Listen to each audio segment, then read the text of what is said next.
Dogman, Chupacabra, standoff. Dear Scary Stories NYC, I have a true anecdote that happened to me personally back in the summer of 2014 when I stayed with my uncle on his ranch in northeastern Texas, not too far from Texarkana. It wasn't really a ranch anymore by those days, although he did still keep 2 horses. The rest of the land was in the process of going natural and becoming partially forested, as there had been no farming or cattle there for 12 years when I was visiting. My uncle was the wealthiest member, or only wealthy member, of our extended family, and he was my mom's brother. He and I got along very well, and he filled in as a dad figure after my own biological father sadly left us when I was 11. The summer of 2014 was the summer when I saw the only 2 cryptids I've ever seen, and that ranch was the place where it all happened. Still, even today when I think back on it, I can't believe that it really occurred. It was not just like seeing rare or endangered animals, which is phenomenal to start with, but it was like seeing something impossible happening with my own eyes. Or not so much impossible as fantastical. Something that could only happen in the movies, with the help of $1 million special effects budget. Yet this all happened on the budget of breathing, and opening your eyes to look. So, here's a big spoiler. I'm going to call these 2 cryptids I saw Dogman and Chupacabra repeatedly throughout this, but I'm also going to spend some time describing them in all the detail I've been able to remember over the years. This is hardly my first time telling this story, and it still comes back to me in dreams a few times a year. At any rate, I don't think my descriptions are going to exactly match the standard descriptions of either of these cryptids, and so I hope you pay special attention to those descriptions. Maybe some of these differences will ring a bell with someone out there. And maybe someone hearing this will understand what I saw better than I did then, or do now. So just because I'm calling them Dogman or Chupa, that doesn't mean I really understand what the heck I'm talking about, and maybe some other names for them might make more sense to you. So let's dive into this. It was the most exciting and also the strangest thing that's ever happened to me in my life. You know, my wife hates when I say things like that, so allow me to correct myself. Other than the day I married my beautiful wife, seeing 2 cryptids battling in the woods on my own uncle's estate was the most incredible thing that ever happened to me. Love you, honey.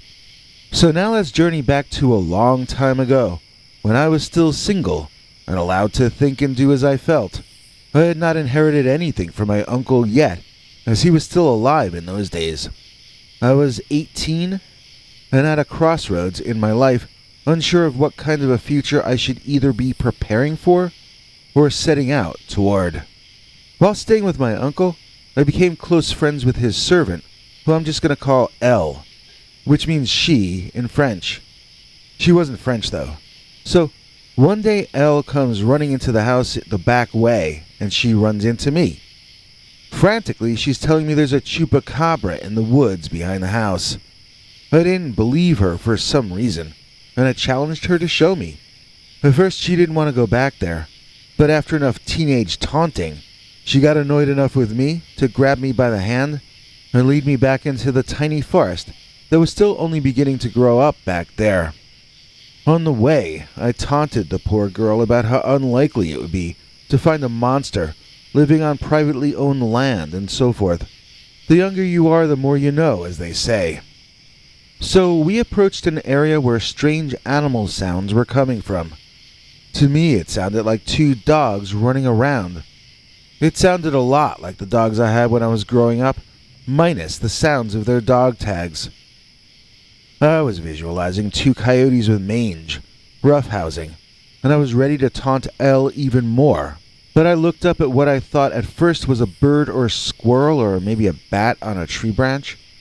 When my eyes focused on that branch, though, I realized the moving creature was behind the branch and partially obscured by leaves. Looking more intently, I saw that it was a dog head, but more the size of a horse head, if that makes any sense. Like the head of a dinosaur dog, so tall that I had to look up to see it. Initially, I was estimating that it was over 20 feet tall, and the surprise from that realization made my chest hurt, and it became harder to breathe. Although I wanted to turn and run, I saw Elle crouch down behind a bush and motion for me to follow. If she could deal with the stress, then I figured I could too, so I knelt down next to her, and I peeked out. First of all, the creature I thought was 20 or more feet tall was actually standing on a boulder embedded in the ground that had to have been 5 foot tall itself. This creature was big, but it was not as big as I had thought. It stood up like a modern human, and yet it had a dog head. It had dog fur all over, and the legs looked like dog legs. I whispered to Elle that it looked more to me like a werewolf than a chupacabra. She shook her head and pointed toward a branch in a tree that the dogman was trying to reach up to.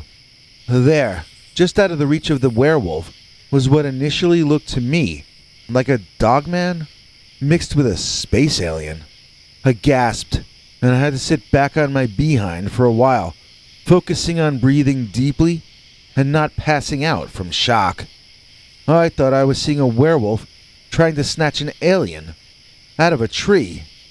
I looked at Elle like she was kinda crazy, because she still, even then, had all her attention focused on the one she called a chupa. It was almost as though she were completely unimpressed that there was a very tall and intensely muscular dogman standing right there, trying to grab that chupa out of that tree. I guess she was just a chupa stan or something, but I hope you can imagine why her attitude mystified me. It felt like she was only noticing this side story connected to the big news. Yeah, there was something that I guess might have been a chupacabra up there on that branch, but he was being challenged by a much larger and much scarier looking dogman or werewolf. That's the news, at least in my opinion. Although the tree alien was gray all over, he, she, or it was much darker gray than they usually depict the aliens in pop culture. It had absolutely no hair all over. Its eyes were large and glowed an amber color. Its forehead was large too, but not as large as you usually see them show the aliens. It also had tall ears, midway in length between dog ears and rabbit ears, standing straight and tall up on top of its head. Its body most resembled a dog's body, and it had dog paws. No opposable thumbs, so if it really was from space, I'm not sure how it drove its flying saucer to get here. Despite having the body of a gray hairless dog, it stood on its hind legs up there on that tree branch, dancing out of the dogman's reach each time, taunting him by returning back to within range after each lunge of the larger creature. Oh, I say the dogman was larger, but that doesn't mean the alien thing was small. It looked as though it were 5 feet tall when it was fully extended upward in its bipedal stance. This was what my friend Elle was calling a chupacabra. I saw no spikes going down its back, and I thought they were supposed to have that. It had a tail, but it looked like a canine tail to me. The mouth was truly odd, and I'm at something of a loss to even describe it. I mean, it was at the front of its snout, which sometimes seemed to be the bottom of its snout, depending on the way it held its head. It did not open into jaws like a wolf's snout does. It had the mouth at the end, in a way more like a horse, and yet nothing like a horse at the same time. I don't know if this was a mutated dog or some new species, but it was not merely a coyote with mange or something like that. As for the larger one that I keep calling a dogman or a werewolf, its ears appeared tall as well, but they had long tufts of hair coming out of the top which extended them. The actual ears under all that fur were probably fairly triangular, like a German shepherd's ears. The fur was too long to be a German shepherd's though, and it was all a very dark shade of gray. Darker than the chupa, but not quite black. The waist on this guy was narrow, and the chest and shoulders were wide. His legs were like dog legs, but way more muscular and strong looking. His front paws were sort of a mix between a bear's front paws and a clawed ape hand, I guess you might say. Imagine a bear paw with the innermost fingers set down lower a bit on each side, closer to where a thumb would be. Not quite a hand, not quite a paw, lined with long, deadly-looking claws at the end. I can't even begin to guess at the height of the creature, but it was far too tall to be a human in costume. No human has a waist that thin, either, I would guess. No tall and muscular person, at least. So the Dogman eventually figured out that he was not going to be able to grab the creature out of that tree, and he seemed to be either unwilling or unable to climb up there after him. Displaying intelligence and tool use both at once, the Dogman lifted a big rock up, using both paws, and soon it was over his head. Then he hurled the rock, which had to have been as heavy as L squatting down next to me, at that tree branch. Rock and wood met with a loud cracking sound, and I thought the Dogman had hit his mark.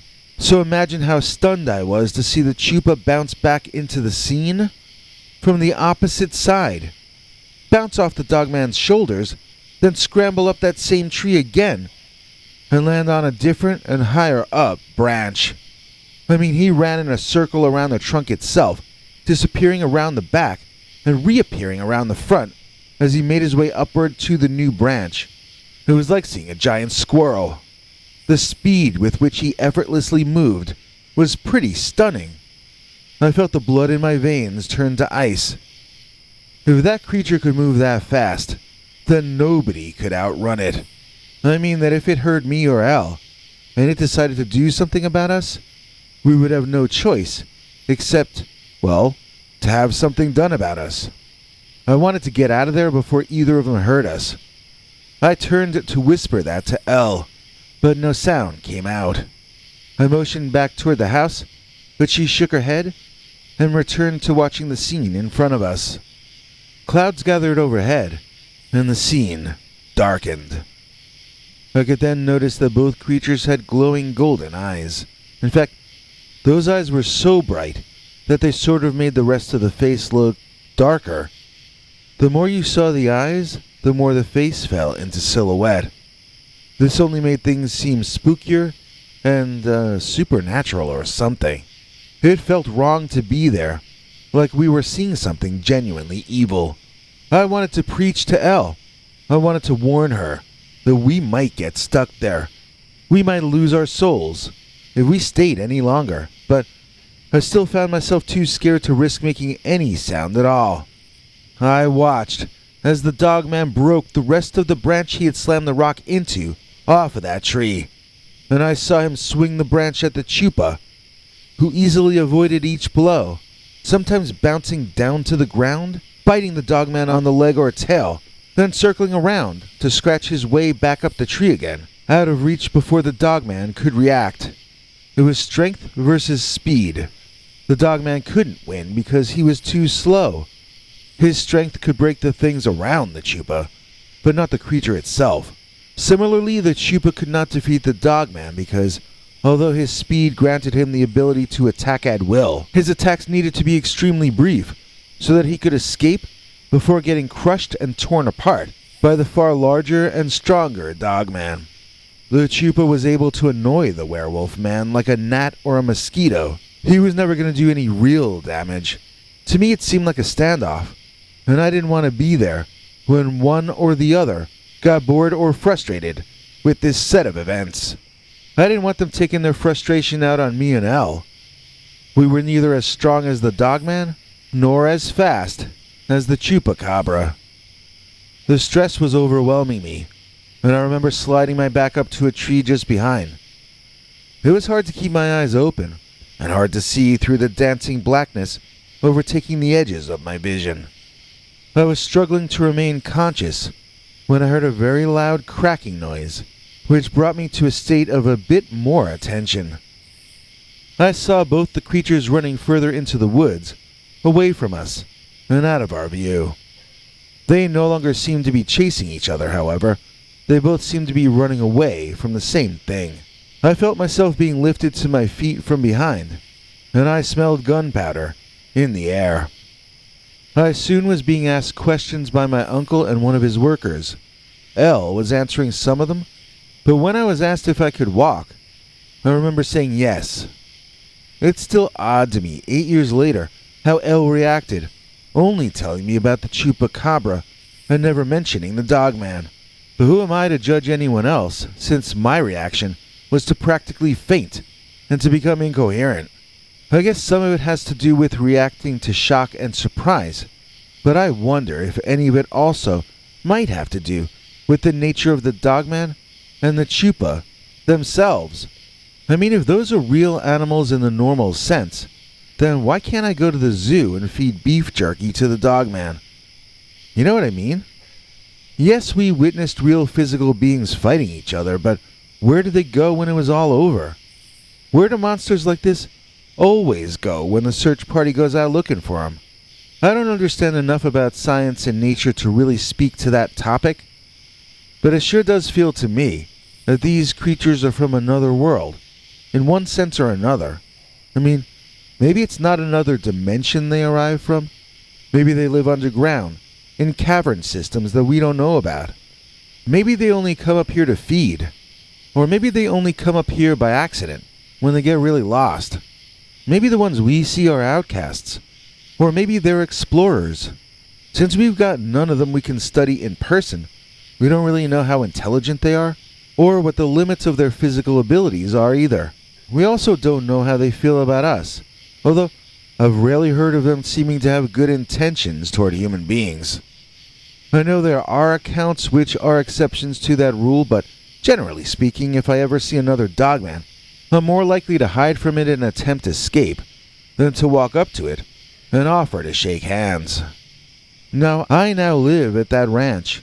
It wasn't left to me in the will, but enough money was that I rent it from my cousin, who in turn buys the services of my company for various jobs.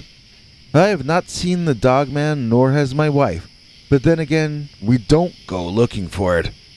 The woods have encroached closer to the house in the past decade, and we kind of feel the forest surrounding us from within the house. We don't feel we need to physically go outside to be in the woods. Most of the time we enjoy out in the elements in this house are actually on the backyard deck, which I had put in on the 3rd floor of the home. We can be in the woods, and yet out of it, immersed, and yet up in the air with a bird's eye view. If we ever see either the Dogman or the Chupa, or if we see Bigfoot for that matter, we'll be seeing it from what we hope is a safe distance. We will also be recording the event, since we have multiple cameras recording everything surrounding the house all the time. I also have a drone I keep on standby so that if I see something strange in the woods, I can fly it out overhead and video record whatever is actually out there. We've had all this surveillance equipment set up for almost 2 years now, and we have captured absolutely 0 items of interest. I mean, occasionally we get nice pictures of a bird flitting by and stuff like that, but nothing that isn't easily explained. So, I don't know really what to tell you. Do you see now why I have this weird feeling that these things came from somewhere else, and probably went back there, when my uncle's servant fired that warning shot? How else do you explain how they can exist one moment and disappear the next? I'm not a researcher, and I'm certainly not an expert, but I've got a bizarre gut feeling that all cryptids and ghosts and aliens and all that kind of stuff is all somehow related. And I've had that strange vibe ever since the day I witnessed.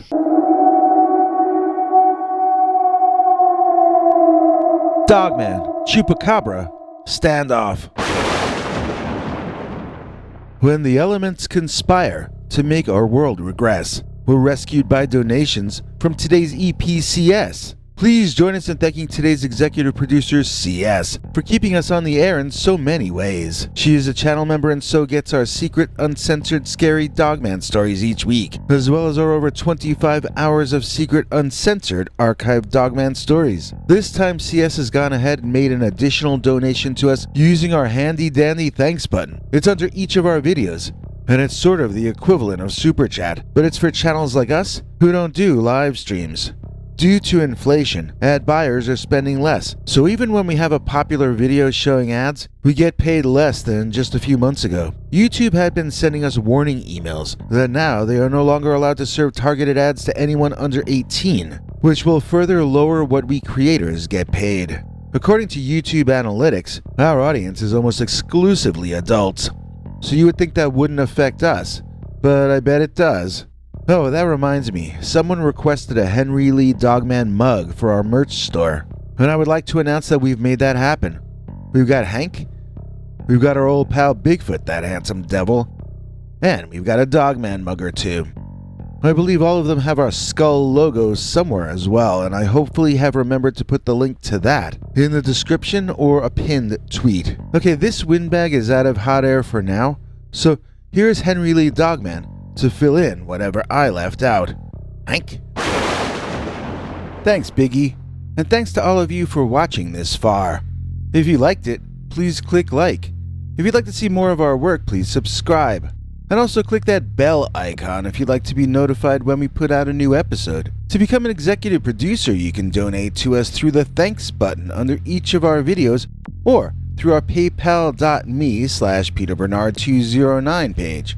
To receive cool perks like secret uncensored Dogman episodes far too wild to ever run on this channel, you can become a YouTube channel member by clicking the join button, or join our PayPal subscribers club at peterbernard.com. Joining either at the $3 a month level or above gets you access to our over 25 hours of secret uncensored Dogman stories available nowhere else. Do you have a scary story about Dogman or some other kind of high strangeness that happened to you? Let us know by emailing us at scarystoriesnyc@gmail.com or by leaving us a voicemail message at 804-LA-SCARY. You may need to call back on that when it cuts off after I think 3 minutes. And if you don't want to do any of that stuff, thank you for simply watching to the end. Good night, and have a scary tomorrow.